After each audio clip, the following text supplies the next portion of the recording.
What if I told you that the world came within seconds, not minutes, not hours, but literal seconds of witnessing the most catastrophic military strike in modern human history? What if the target wasn't a military convoy, wasn't a naval vessel, wasn't even a forward operating base in some distant desert, but a fully operational United States nuclear installation housing enough destructive capacity to reshape the geopolitical order of our entire planet? And what if the only thing standing between that missile and its target was a system so advanced, so precise, so terrifyingly fast that most governments on Earth still don't fully understand how it works?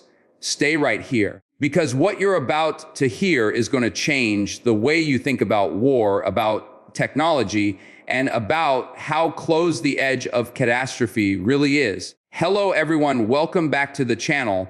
Today we are diving deep into one of the most jaw-dropping, pulse-pounding military events of the modern era. The moment NATO defense systems intercepted an Iranian ballistic missile mere seconds before it reached a U.S. nuclear base. This is not speculation. This is not a war game scenario.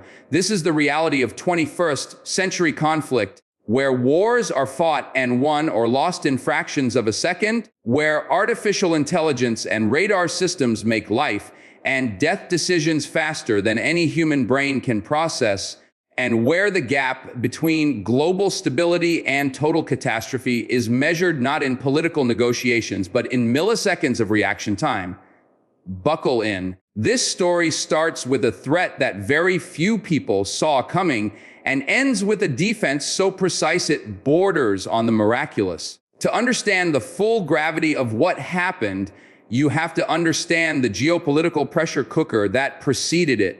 For months leading up to this event, tensions between the United States and Iran had been escalating at a pace that alarmed even the most seasoned defense analysts in Washington, London, and Brussels. Iranian proxy forces had been conducting increasingly bold operations across the Middle East. U.S. assets in the region had been targeted by drone swarms, cyber intrusions, and coordinated harassment campaigns that tested the limits of American patience and NATO's collective resolve. Back-channel diplomatic communications had broken down entirely, and behind closed doors, intelligence agencies on both sides of the Atlantic were tracking something deeply troubling: a significant shift in Iranian ballistic missile posture. Launch vehicles were being repositioned. Fueling operations were being detected at irregular hours. Satellite imagery showed activity at known missile storage facilities that hadn't seen this level of movement in years. Something was being prepared, something big. Here's the detail that most mainstream coverage completely missed, and it's the detail that makes everything that follows so much more alarming. The missile Iran launched was not a crude, improvised projectile. It was not a short-range harassment weapon designed to send a political message and fall harmlessly into open desert. Intelligence assessments later confirmed that the weapon involved was a medium to long-range ballistic missile with precision guidance systems, a weapon specifically engineered to defeat older generation air defense architecture. Iran had spent years studying the weaknesses of Western missile defense networks. They had invested heavily in technology designed to reduce radar cross-sections, to execute unpredictable terminal phase maneuvers, and to achieve impact velocities that compress the decision window for defending forces to almost nothing. This was a weapon built to punch through, and it was aimed directly at a facility that the United States could not afford to lose. Now, here is where the story gets terrifying. The nuclear base in question is not just any military installation. It is one of the most strategically sensitive sites in the entire U.S. defense infrastructure, a location that houses not only weapons, grade material, but also command and control systems that are deeply integrated into America's nuclear deterrence posture. A successful strike on this facility would not merely cause physical destruction, It would send a message to every adversary of the United States and NATO simultaneously, a message that the West's most protected assets are vulnerable, that the nuclear umbrella has holes in it, and that the global balance of power has just shifted in the most violent and irreversible way imaginable. The implications would cascade across every alliance, every treaty, every diplomatic relationship in the world. This is why what happened next matters so enormously. This is why the systems that responded to that incoming missile are some of the most important pieces of technology ever built by human hands. The detection happened in the early hours of the morning when most of the world was asleep and unaware that the course of history was balanced on a razor's edge.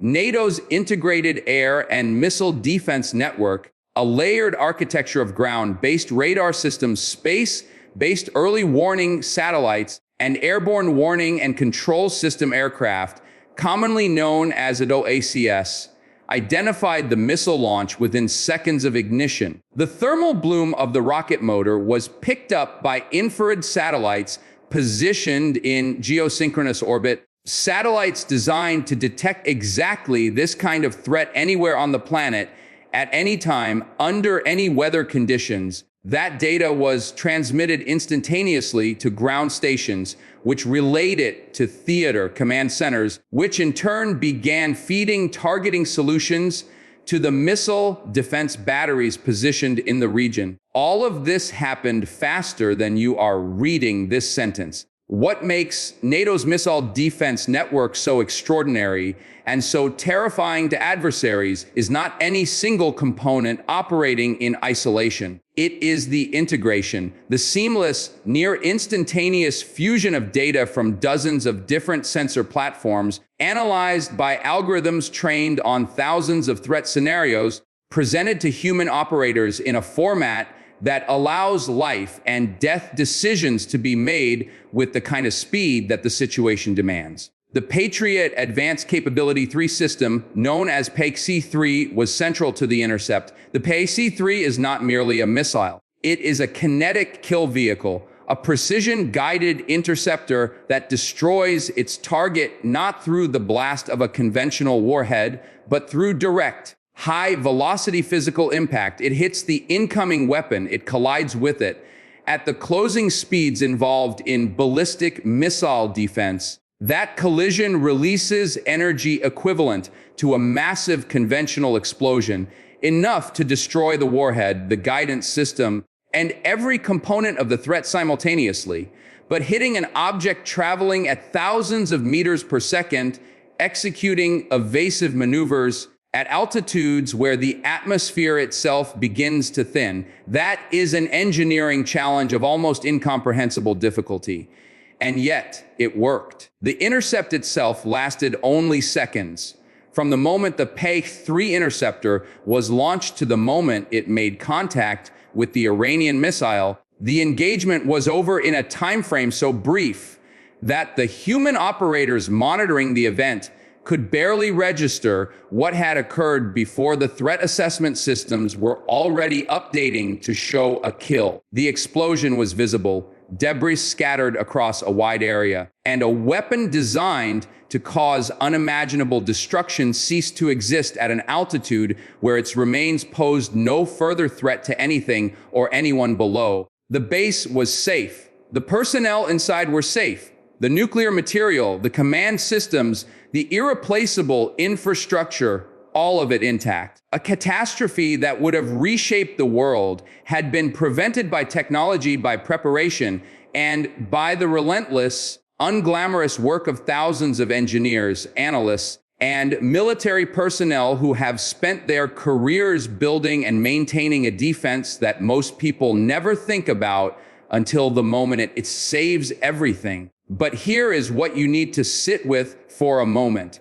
Here is the detail that doesn't make it into the headlines, that doesn't fit into a 90-second news segment, and that the cable networks will never give you the time to fully absorb. NATO's missile defense systems worked. This time, they performed exactly as designed, exactly as trained, exactly as hoped. But the adversaries watching this intercept, Iran, certainly, but also Russia, also China, also every state and non-state actor that studies Western military capability with the intense focus of an enemy, they were watching too. They were analyzing the engagement. They were feeding the data into their own research programs, their own weapons development pipelines, their own strategies for what to try differently next time, because there will be a next time. The history of weapons development is the history of offense and defense chasing each other in an endless cycle,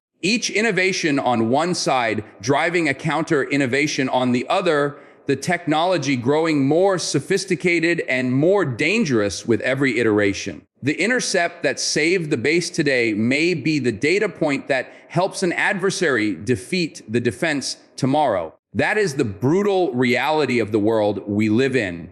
In the immediate aftermath of the intercept, the diplomatic fallout was swift and fierce. NATO issued a formal statement condemning the attack in the strongest possible terms, calling it an unprecedented act of aggression and a direct threat to the collective security of the alliance. The United States placed all military assets in the region on the highest possible alert status. Additional Patriot batteries were rushed to key locations, naval assets repositioned, air patrols intensified, and in back rooms across half a dozen capitals, conversations began happening at the highest levels of government about what an appropriate response would look like, conversations that were deeply complicated by the fact that any escalation risked triggering a cycle of action and reaction that nobody, not even the most hawkish voices in any of those rooms, was confident they could control. Iran, for its part, did not immediately claim responsibility. This is a tactic that has become increasingly familiar in modern conflict, the strategic ambiguity of a strike that sends a message while preserving deniability. That demonstrates capability without formally accepting accountability. But intelligence agencies had no doubt the missile's origin, its trajectory, its technical specifications. All of it pointed unambiguously to Iranian launch infrastructure. The question was not who had done it. The question was why now, why this target, and what it signaled about Iran's strategic intentions and willingness to escalate in ways previously considered too dangerous, even for a regime that has long operated at the edge of international norms. The why now question is critical, and the answer reveals something deeply important about the nature of modern geopolitical conflict. Iran did not launch this missile in a vacuum. It launched it in a context of maximum pressure, economic sanctions squeezing the Iranian economy, domestic political pressures building within the country, regional proxy networks being degraded by a sustained counter-campaign, and a calculation by elements within the Iranian military and intelligence establishment that a dramatic demonstration of reach and capability was necessary to reassert deterrence. This is the perverse logic of military escalation. Sometimes a strike is launched not because an actor believes it will succeed, but because the political cost of inaction has become higher than the military risk of action. Understanding this logic is not the same as excusing it, but without understanding it, you cannot predict what comes next, and prediction is survival. What comes next is the part of this story that should keep every serious person awake at night, because the technology that NATO deployed to defeat this missile, as impressive, as extraordinary, as genuinely awe-inspiring as it is, operates within limits.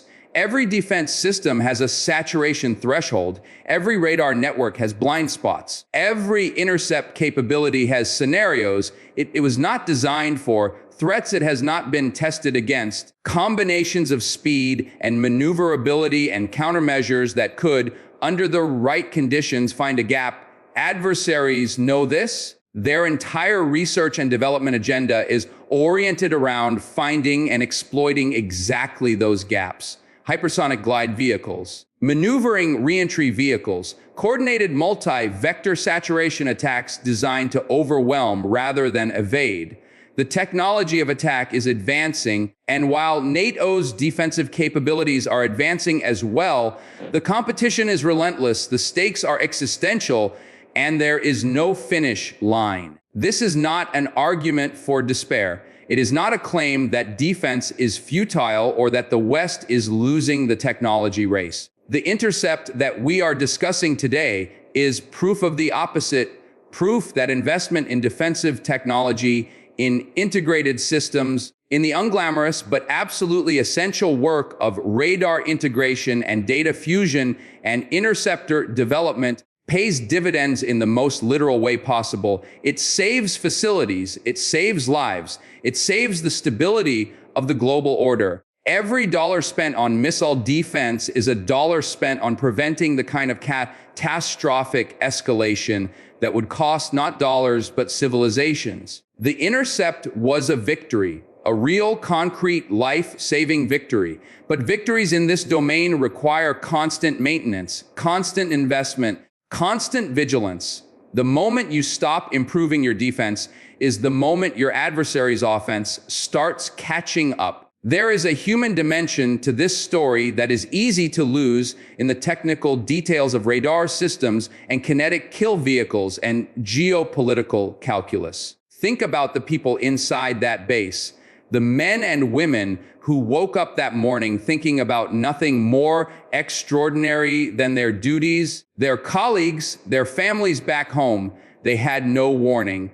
The missile was detected by systems far above and far away from them. The intercept happened before any alarm reached their ears, before any shelter-in-place order could have been issued, before any of them could have processed the information that a weapon designed to end their lives was already in the air and already hurtling toward them. They were saved not by their own actions, but by the actions of people they will never meet. Engineers who designed systems years ago, analysts who tracked the threat through exhausting nights of satellite imagery review, operators who made decisions in seconds that most people would need minutes to even understand. This is what modern military defense actually looks like. It is not a soldier charging a hill. It is a system protecting people who don't even know they need protecting, activated before the threat becomes visible to human senses, resolved before the danger becomes real to the people it shields. And yet the danger was real. The missile was real. The target was real. The potential consequences were real in a way that should fundamentally alter how we think about the current moment in global affairs. We are not living in a period of Cold War-style stability where mutually assured destruction created a grim but functional deterrence equilibrium. We are living in a period of rapid technological change, of eroding international norms, of multiple actors simultaneously probing the limits of what the international community will tolerate. The rules that govern conflict for decades are being tested, bent, and in some cases broken. And the systems that maintain global stability, the alliances, the defense networks, the intelligence architectures are being stress tested in real time against real threats with real consequences for failure. The intercept of the Iranian missile over a U.S. nuclear base is a moment that history will remember, not because it led to war, because it didn't, not because it resolved the underlying tensions, because it didn't do that either, but because it demonstrated in the starkest possible terms the extraordinary capability that exists to prevent catastrophe and simultaneously illuminated how close to catastrophe we are operating on a daily basis. The defense held, the systems worked, the people inside the base went home, but somewhere right now, analysts are studying what happened. Engineers are working on the next generation of threat. Decision makers are calculating their next move. And the systems that protected that base today are already being upgraded to protect against threats that don't yet exist. This is the world we live in. This is the conflict we are navigating, and your awareness of it, your understanding of the technology, the strategy, the stakes matters more than you might think. An informed public is not a passive audience for events it doesn't understand. An informed public asks better questions, demands better policy, supports better investment in the capabilities that keep the nightmare scenarios from becoming reality. So stay engaged, stay informed. Do not let the complexity of these systems or the distance of these events make you feel like this doesn't concern you. It concerns every single person on this planet. The missile is gone. The intercept was clean. The base is safe. But the world that produced that missile, the tensions that launched it, the technology that built it, none of that has gone anywhere. And the next chapter of this story is already being written in laboratories and launch sites and command centers across the globe by people whose decisions will shape the world your children inherit. Pay attention. Demand answers. Stay alert, because in this era of modern warfare, information is armor, and the more you know, the better equipped you are to understand what is happening and what must be done to prevent the worst. Subscribe, stay with us, and never stop watching. The latest developments are coming, and you need to be ready for them.